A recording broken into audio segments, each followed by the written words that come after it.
my cabinets have a mixture of half empty or almost empty bags, and then bags wrapped in bags wrapped in bags. So today we're going to change that.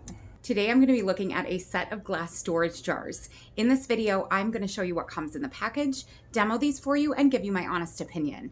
The seller did send these to us in exchange for a video. However, all of the views and opinions in this video are my own. Inside the package, you're going to have a larger jar, a smaller jar.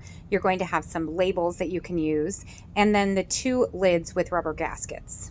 As with anything you're using for food storage, you are going to want to wash these before you use them and dry them thoroughly because you don't want to put dry goods in a damp glass container.